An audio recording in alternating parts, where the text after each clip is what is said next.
The thing about warnings is that nobody ever reads them until after the disaster. And by then, of course, it's far too late to do anything except add another entry to the ever-growing list of things we should have paid attention to. Specialist Vronk had spent 417 cycles filing warnings that could be summarized in 3 words: do not proceed. His office was located in sub-level 93 of the Galactic Archive complex, wedged between the Department of Regrettable Decisions and the Bureau of We Told You So. It was, by any reasonable standard, the most depressing job in the known universe. Vronk was a Klemptor, which meant he resembled a refrigerator that had developed sentience and immediately regretted it. 8 tentacles sprouted from his body, each one perpetually holding a different mug of coffee in various stages of cold.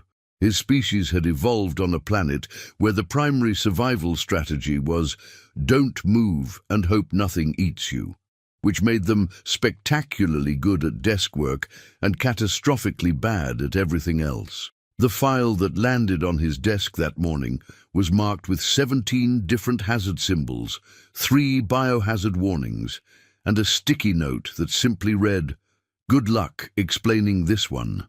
It was labeled Earth Incident Report, Batch 47. Vronk sighed. He'd been tracking Earth incidents for the better part of 2 centuries. The planet had a certain reputation in galactic circles. Not a bad reputation exactly. More like the reputation of a house that looks perfectly normal until you realize every room contains something that can kill you in a new and creative way. The report was from someone named Grand Admiral Zephrix of the Pinnacle Armada. Vronk didn't recognize the name, but he recognized the tone. Overconfident, self-assured. The kind of person who thought ancient warning meant ancient suggestion. He opened the file and began to read. Oh no, oh no. They'd landed in a jungle. Vronk's tentacles all dropped their coffee mugs simultaneously. The crash of ceramic echoed through the archives like a death knell. 7 other archivists looked up from their work, saw Vronk's expression, and immediately returned to pretending they hadn't noticed anything. Because if Vronk was reacting like that, someone had done something monumentally stupid. The report began 3 weeks earlier, when Grand Admiral Zephrix stood on the bridge of the Eternal Dominance and surveyed his fleet with the kind of satisfaction that comes from never having been told no in your entire life. Zephrix was a Malthraxian, which meant he had 4 arms, 2 heads, and approximately 16 times the ego that could fit in a normal being. His species had conquered 47 star systems through what they called strategic superiority, and what everyone else called showing up with bigger guns and acting insufferable about it. His second-in-command, Vice Admiral Grint, was considerably less confident. Grint was also a Malthraxian, but he'd been born with a rare genetic condition that gave him something his species typically lacked: common sense. "Admiral," Grint said carefully, studying the data on his console, "I'm seeing some concerning information about our destination." Concerning? Zephrix's left head laughed while his right head smirked. It was an impressive display of synchronized condescension. Earth is a primitive planet, Grint, pre-warp, pre-unity. They still use combustion engines. What could possibly be concerning? Well, sir, there's this file from the Central Archive. It's marked as a Class 7 warning, which means nothing. Zephrix's right head interrupted, while his left head nodded in agreement. The Central Archive is run by Klemptors. They think everything is dangerous. They once filed a Class 7 warning about a bakery because the bread was suspiciously soft. This was actually true, though in fairness to the Klemptors, that particular bakery had turned out to be a front for an illegal genetic modification ring. The bread was suspiciously soft, because it was made from cloned wheat that was slowly gaining consciousness. But Zephrix didn't know that, and wouldn't have cared if he did. "The warning specifically mentions jungle environments, sir," Grint pressed on. It says, and I quote, "Under absolutely no circumstances should any species attempt military or diplomatic operations against humans in jungle terrain. Previous attempts have resulted in..." And then the rest is redacted. Redacted! Both of Zephrix's heads laughed in unison now. That means it's classified. Probably embarrassing. Some minor species got lost in the woods and didn't want to admit it. We are the Pinnacle Armada. We have conquered 47 systems. We do not fear trees. In the back of the bridge, Junior Technician Wemble was having what could politely be called concerns and what could honestly be called a full-blown panic attack. Wemble was a skrittle, which meant he was roughly the size and shape of a very anxious potato, with too many eyes. Skrittles were excellent at technical work and terrible at confrontation, which is why Wemble had never once contradicted an order in his entire 12-year career. But he'd read that file, the whole thing, including the parts that were redacted, because Skrittles were also excellent at hacking into databases when they got nervous, and Wemble was always nervous. He knew what had happened to the previous expeditions, all 17 of them. None had come back unchanged. 3 hadn't come back at all. "Approaching Earth orbit in 15 minutes, announced Navigation Officer Trellis, a Vorfian who had the misfortune of being competent enough to notice problems, but not senior enough to do anything about them. "Excellent!" Zephrix stood up, all 4 arms spread wide in a gesture of triumph. "Prepare the landing coordinates. We'll set down in a populated area, make a statement, show these primitive humans the glory of the Pinnacle Armada." "Sir," Trellis said hesitantly, "I'm showing multiple populated areas. Which one should—" "The one with the most vegetation. Humans love vegetation. It shows we respect their environment, that we come in peace. Sir, I'm detecting unusual readings in that region. High levels of kinetic energy discharge, atmospheric disturbances, and what appears to be probably their primitive communications array." Zephrix waved dismissively. "Nothing our shields can't handle. Prepare for landing." Grint closed his eyes, both of them. He'd learned long ago that arguing with Zephrix was like arguing with a black hole. It didn't matter how much logic you threw at it. Everything just got sucked in and crushed into nothing. "Coordinates locked," Trellis said, his voice carrying the flat affect of someone who knows disaster is imminent and has accepted it. "Landing zone is in the region humans call Vietnam." In his corner, Wemble made a small squeaking sound. Vietnam. He'd read about Vietnam in the archives. There were 17 separate files about Vietnam. All of them were marked with hazard symbols. All of them ended badly. The Eternal Dominance was not a small ship. It was, in fact, exactly the opposite of a small ship. It was 3 kilometers long, bristling with weapons, and designed to make every other species in the galaxy feel inadequate. It descended through Earth's atmosphere like a falling mountain that had delusions of grandeur. The humans noticed. In a military command center in Saigon, radar operator Private Danny Kozlowski stared at his screen with the kind of expression that suggested he was considering whether insanity might be preferable to what he was currently experiencing. Sarge," he called out, "I think we got a problem." Sergeant Wilbur Pike was from Texas and had been in Vietnam for 8 months. He'd seen plenty of problems. None of them had ever been good. "What kind of problem, Kozlowski?" "The kind where there's something on radar that's 3 miles long and falling from space." Everyone in the room stopped what they were doing. "Say that again," Pike said slowly. 3 miles long, falling from space." Pike looked at the screen. Then he looked at Kozlowski. Then he looked back at the screen. Then he did what any reasonable person would do in this situation. He picked up the phone and called someone who got paid more than he did to deal with impossible situations. "Sir, this is Pike at Saigon Command. We have a situation." "No, sir, not the usual situation. A new situation. Something's entering our airspace. Something big." "No, sir, not a plane. Not a missile. I don't know what it is, but it's headed for the jungle. Yes, sir. The jungle. That jungle. Yes, sir. The one where we're currently fighting a war. No, sir, I don't think it's ours. I'm pretty sure we'd know if we had something 3 miles long.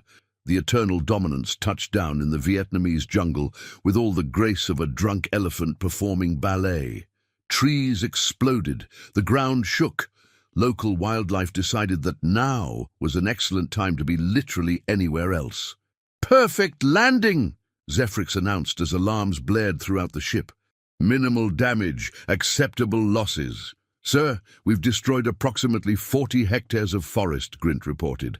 "Acceptable losses. Deploy the landing party. Full formal regalia. We're making history."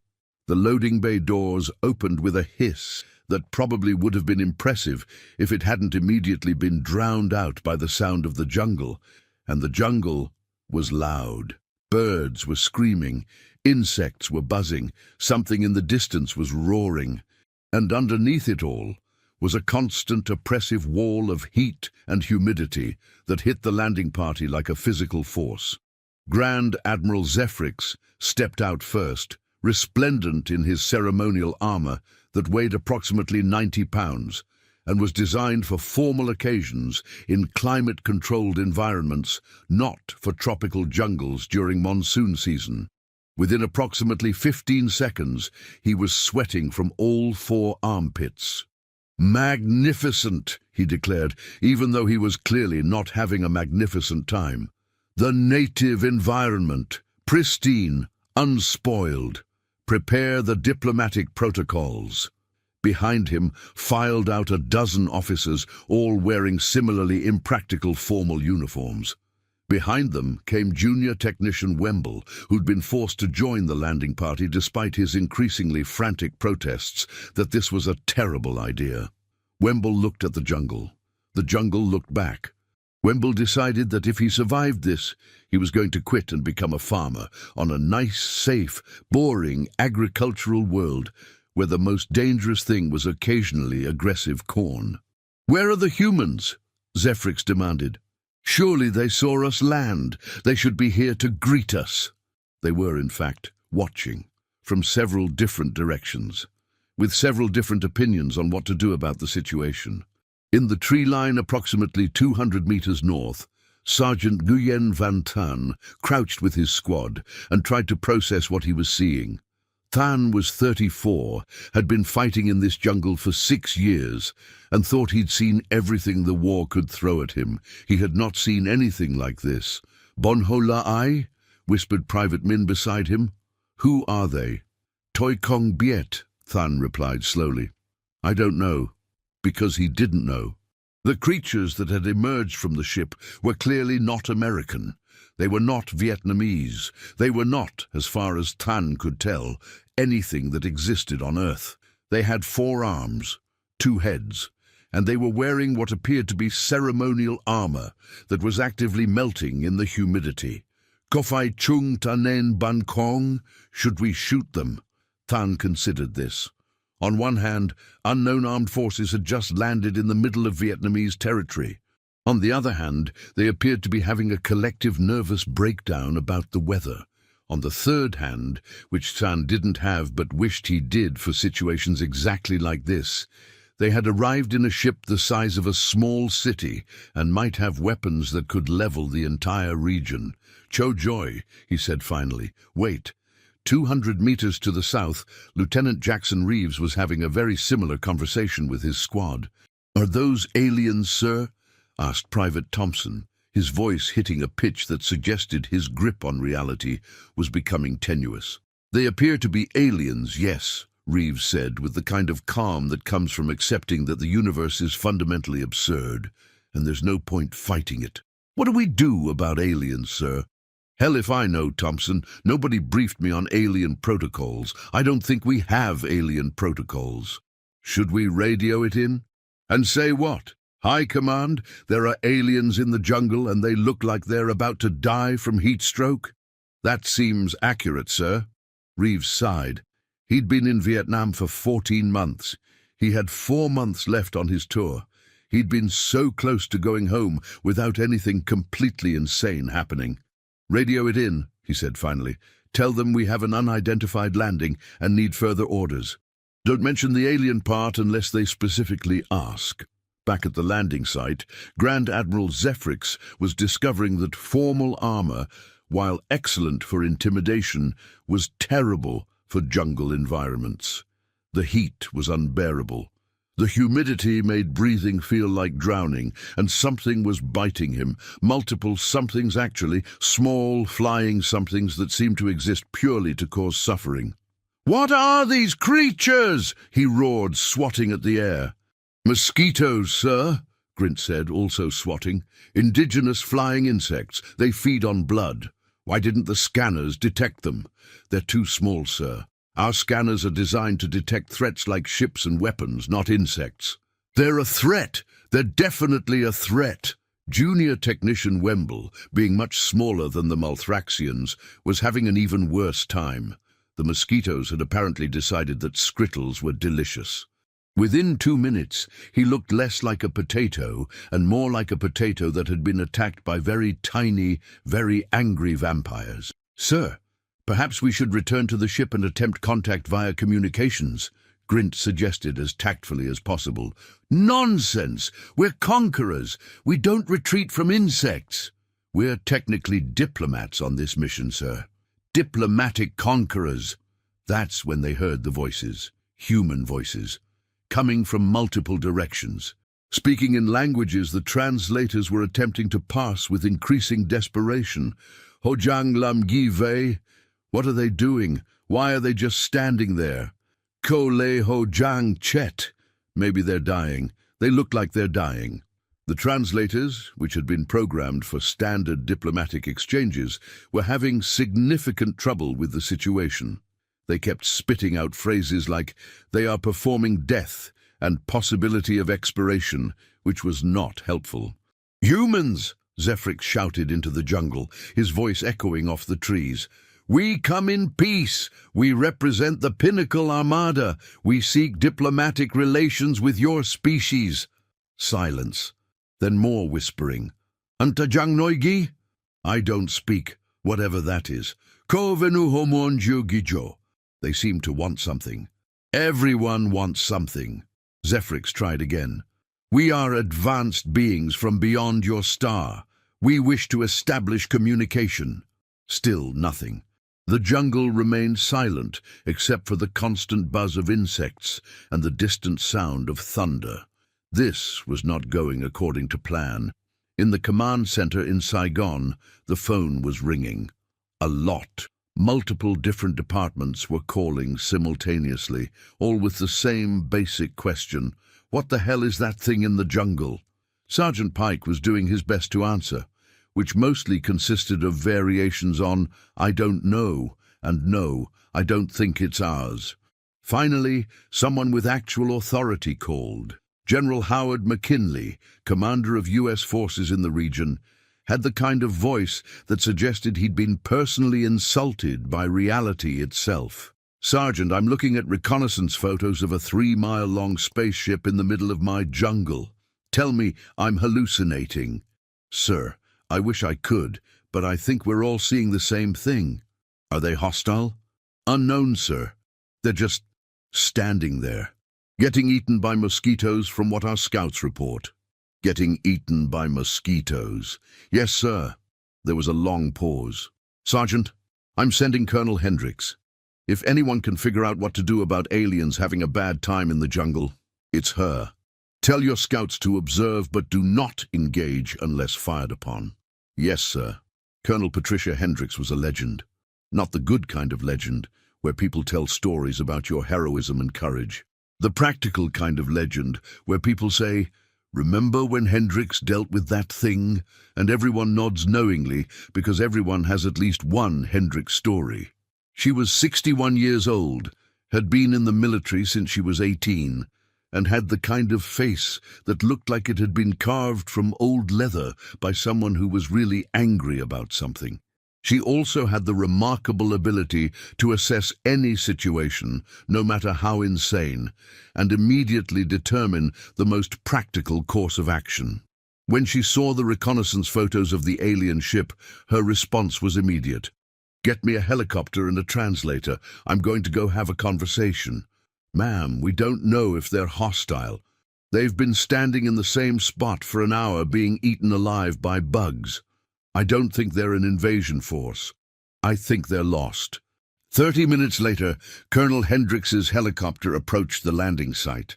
Below, Grand Admiral Zephrix was having what could only be described as a complete breakdown of military discipline. His armor had become unbearable.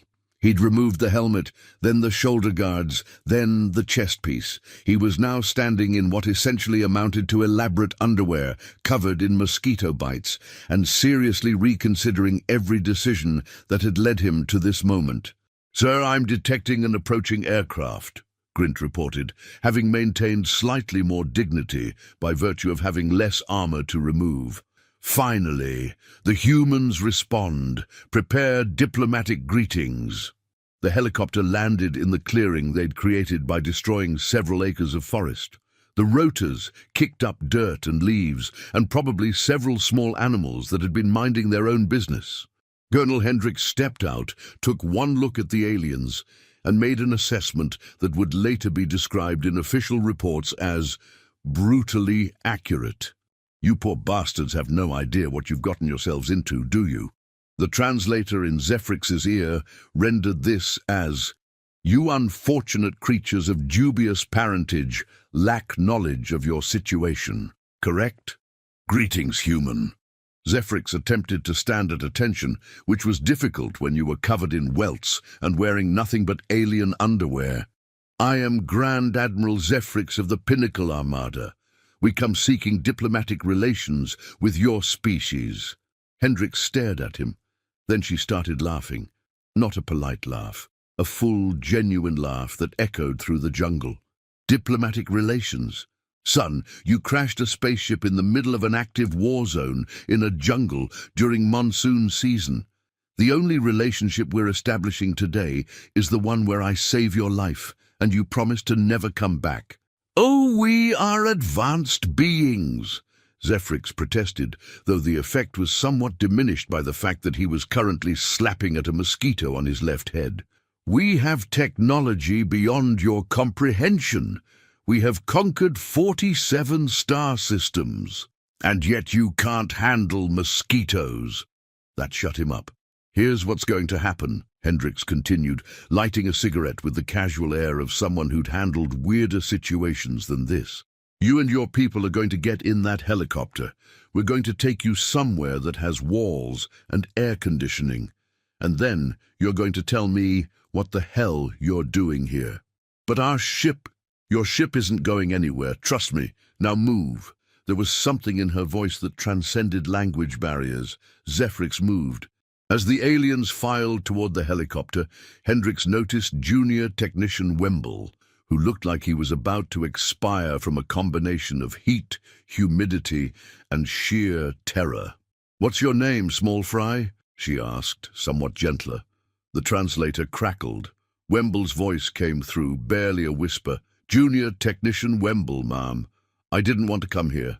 I knew this was a bad idea. I read the reports. But nobody listens to technicians." Hendrix smiled grimly.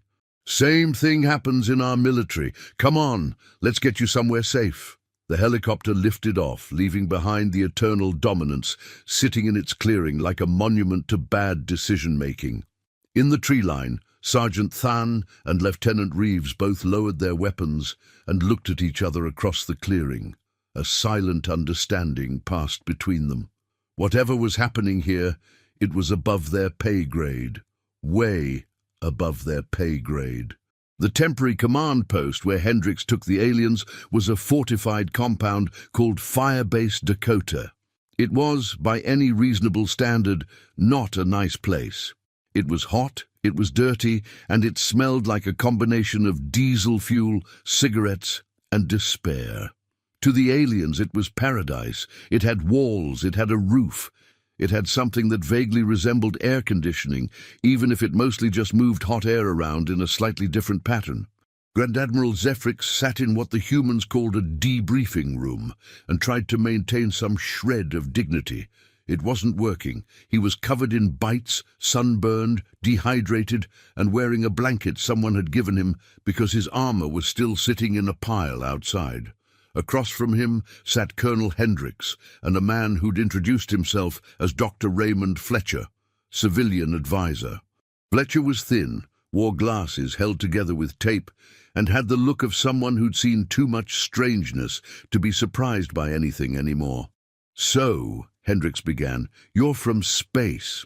"Yes," Zephrix said miserably. "And you came here for diplomatic reasons." "Yes. And you chose to land in Vietnam, during a war, in a jungle."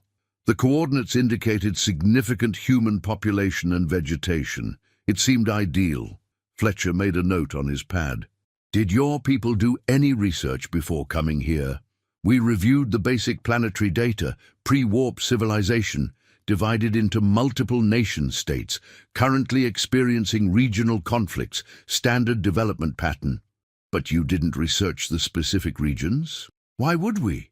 You're primitives, pre-contact. We assumed any location would be suitable." Hendricks and Fletcher exchanged a look. "Admiral," Fletcher said slowly, "have you heard the phrase jungle warfare?" "No." "What about guerrilla tactics?" "No." "Asymmetric combat?" "No." Fletcher leaned back in his chair. "You really didn't do any research, did you? We are the pinnacle armada. We don't need to research primitives. How'd that work out for you?" Hendricks asked dryly. Zephrix had no response. In another room, Junior Technician Wemble was being interviewed by a much younger soldier, Private Lee, who'd been assigned to get the small alien story because nobody else wanted to deal with the situation. "So, you're a technician?" Lee asked. "Yes," Wemble squeaked. "I maintain the ship's computer systems. I'm not military, I'm not diplomatic. I just fix things and file reports and try not to bother anyone." But you knew this was a bad idea?" "I knew it was a bad idea. I read the reports, all of them. There have been 17 previous expeditions to Earth jungles. 17. And they all ended badly." "What happened to them?" Wemble's many eyes widened. "Different things. Some just gave up and left. Some had complete mental breakdowns. 3 expeditions vanished, just never came back. There are theories. Most of them involve humans being much better at jungle survival than anyone expected. So why'd you come?" "Because Grand Admiral Zephrix doesn't believe in warnings. He thinks they're for lesser species. He thinks the Pinnacle Armada is invincible." Wemble's voice cracked. "We're not invincible. We're just arrogant." Lee found himself feeling sorry for the little potato-shaped alien.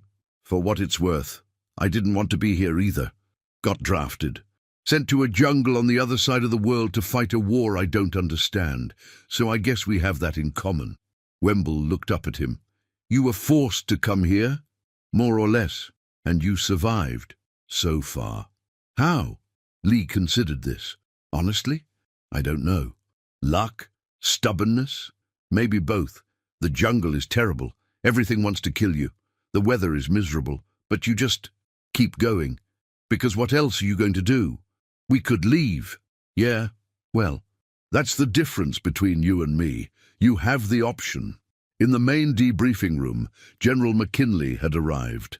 He'd spent the last 2 hours on the phone with Washington, trying to explain that yes, there were aliens, and no, they weren't invading, and yes, they were having a very bad time in the jungle, and no, he didn't think they were going to be a problem. Now he sat down across from Grand Admiral Zephrix and studied him with the expression of a man who'd run out of surprise somewhere around 1963. "Admiral," he said, "I've been briefed on your situation. You came here thinking we were primitive, thinking you could just land anywhere and we'd be impressed by your technology. Is that about right?" Zephrix, who'd had several hours to think about his decisions, nodded slowly. "Let me tell you something about humans," McKinley continued. We might not have faster-than-light travel. We might still use combustion engines, but we've been fighting each other for thousands of years. In every environment this planet has to offer, deserts, mountains, oceans, jungles, especially jungles, we have superior technology. Technology doesn't mean shit when you're up to your waist in a rice paddy and something is biting your ass. You know what wins fights in places like this? The ability to suffer. To endure conditions that would make most species quit, to keep fighting when everything is telling you to give up. Zephrix was quiet. You've been on this planet for what? 3 hours? And you're already falling apart. We've got boys out there who've been in this jungle for months, living in the mud, fighting in the rain, dealing with everything you just experienced and more. And they don't quit. They don't call for extraction after an hour. They do their jobs. "What do you want from us?" Zephrix asked quietly. "I want you to fix your ship, get the hell out of here and never come back. And when you get back to your armada or council or whatever you call it, I want you to tell them that Earth isn't ready for contact. Tell them to wait 100 years. Maybe by then we'll have our shit together. And if we refuse?" McKinley smiled, but it wasn't a pleasant smile. "Then I'll send you back to your ship with a squad of Marines as escorts. They'll help you repair it. And you'll get to spend several more days in that jungle, learning exactly why you should have read those warnings." Zephrix paled, or did whatever the Malthraxian equivalent of paling was. "We'll leave. As soon as the ship is repaired?" "Good choice." Over the next 4 days, under the watchful guard of an extremely bemused Marine platoon, the aliens repaired their ship. It was not a pleasant experience. The Marines, to their credit, tried to be helpful. They offered water, insect repellent, and advice like "don't touch that plant," and seriously, don't touch that plant. The aliens learned many things during those 4 days. They learned that rain in Vietnam didn't just fall from the sky. It attacked from the sky, like the clouds had declared personal war on anything beneath them. They learned that the jungle contained approximately 7,000 species of plant, and approximately 6,900 of them were somehow unpleasant to interact with. They learned that humans could eat things that would kill most species. Spicy things, fermented things, things that were technically alive and trying to escape. They learned that humans had invented hundreds of different ways to deal with insects, and none of them were particularly effective. But humans just kept trying anyway. They learned that the phrase "it could be worse" was a curse in the jungle, because saying it inevitably made it worse. But most importantly, they learned that humans, despite being primitives with crude technology and no faster-than-light travel, were absolutely terrifying when you put them in their natural environment and threatened them. On the 4th day, the eternal dominance finally lifted off. Every alien aboard swore they would never speak of this mission again. Grand Admiral Zephrix, in particular, had developed a nervous twitch whenever anyone mentioned the word jungle. As the ship broke through the Earth's atmosphere, Vice Admiral Grint approached the Admiral's quarters. He knocked carefully. "Come in," came the miserable reply. Grint entered to find Zephrix sitting alone, staring at a report he was writing. "Sir, I wanted to apologize." "For what?" "For not arguing harder. I knew the warnings were there. I should have insisted we read them." Zephrix looked up. Both of his heads looked tired. "Would I have listened?" "No, sir. Probably not." "Then you have nothing to apologize for." Zephrix returned to his report. "I'm writing a full account of what happened, the real account, no embellishments, no excuses. I'm going to submit it to the Central Archive and recommend that our entire fleet be required to read it before any operations near Earth." "That's very mature of you, sir." "I'm calling it Why You Should Always Read the Warnings, a cautionary tale. Think they'll appreciate the title?" "I think they'll appreciate the honesty, sir."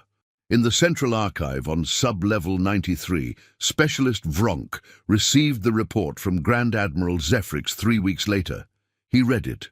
All 47 pages of humiliating detail, every mistake, every wrong assumption, every moment of mosquito-induced suffering.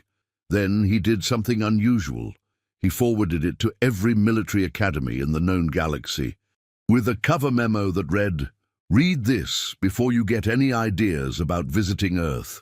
Sincerely, someone who tried to warn you." The report became famous, not in the good way. It became the kind of famous that resulted in Zephrix becoming galactic slang for someone who ignores warnings and suffers predictably. Military cadets studied it as an example of what not to do. Tactical instructors used it as a case study in overconfidence.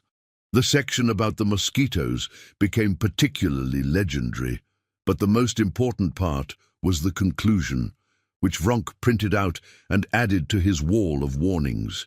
It read, "If you are reading this, you are considering some kind of operation on or near Earth. Let me save you some time. Don't.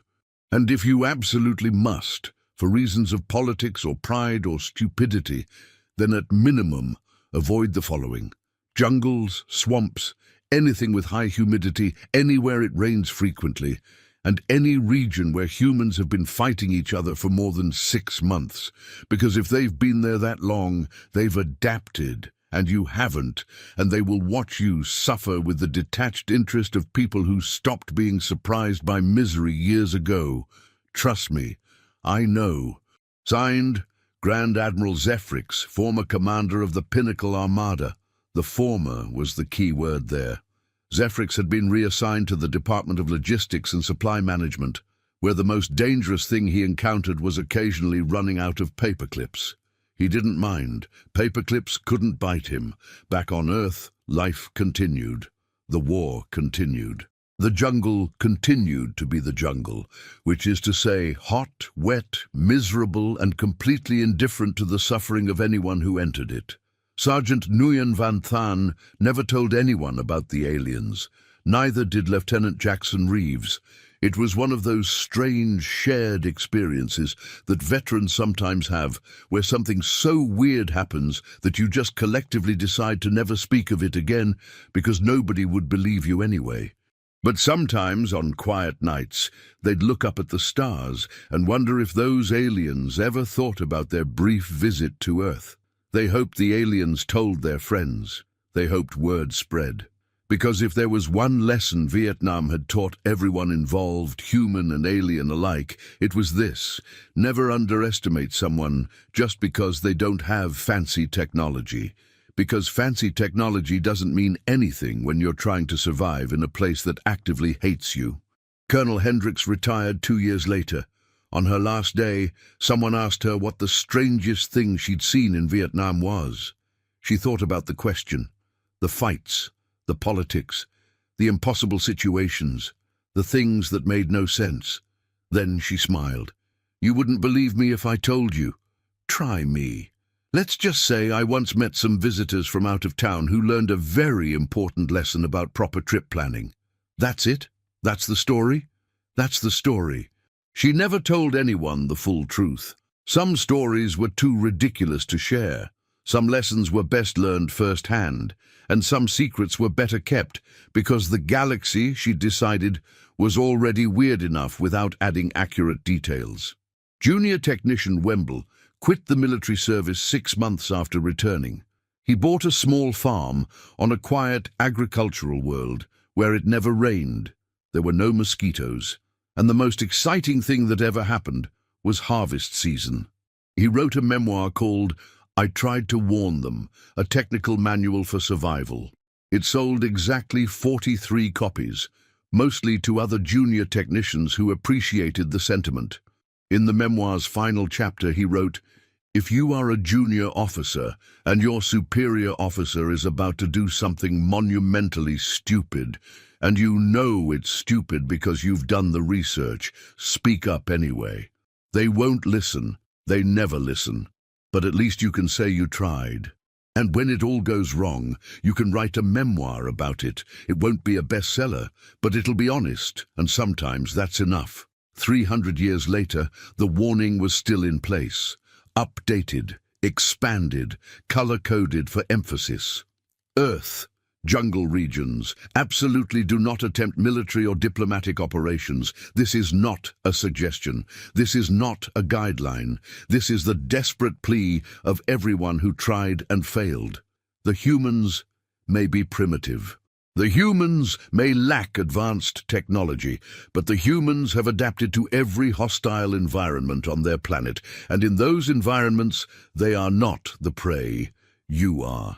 Specialist Vronk had long since retired. His replacement, a young Klemptor named Chandrix, maintained the warnings with the same dedication, and whenever a new species showed up asking about Earth, Chandrix would say the same thing Vronk had said. Read the warnings, all of them, especially the one about jungles. Because if you don't, you'll just become another entry in the file. And I'm tired of filing those reports. They're all basically the same. Went to jungle, ignored warnings, suffered, left, now traumatized. But we have superior technology. Everyone has superior technology. Technology doesn't matter in a jungle. What matters is the ability to suffer through conditions that would make most species quit. And humans are exceptional at suffering. It's practically their superpower. We'll be fine. That's what they all say. And sure enough, 6 months later, another report would land on Chandrix's desk. Different species, different ship, same story. Landed in jungle, encountered humans, had a bad time. Left. The cycle continued. Because the universe, it seemed, had an infinite supply of species who thought they were special, who thought warnings didn't apply to them, who thought their technology made them invincible. The jungle thought otherwise. And the humans just kept living there, kept fighting there, kept surviving there, not because they had better technology or superior tactics, but because they'd learned something that most species never did, how to endure the unendurable, how to keep going when everything was terrible, how to make jokes in the rain, how to eat terrible food and call it a meal, how to sleep in the mud and wake up ready to do it again. These weren't superpowers in the traditional sense. They wouldn't show up on any scanner. They couldn't be measured or quantified, but they were, in their own way, more powerful than any weapon the galaxy had yet invented. The power to simply refuse to give up. The power to look at a miserable situation and say, yeah, this sucks, but what else is new? The power to adapt. And that was why the warning existed. Not because humans had weapons or technology or numbers, but because humans had something most species had optimized out of their evolution, the sheer bloody-minded stubbornness to keep existing in places where existence itself was hard. The Galactic Council had exactly one rule about humanity and jungles. After 300 years and 17 documented disasters, people were finally starting to follow it.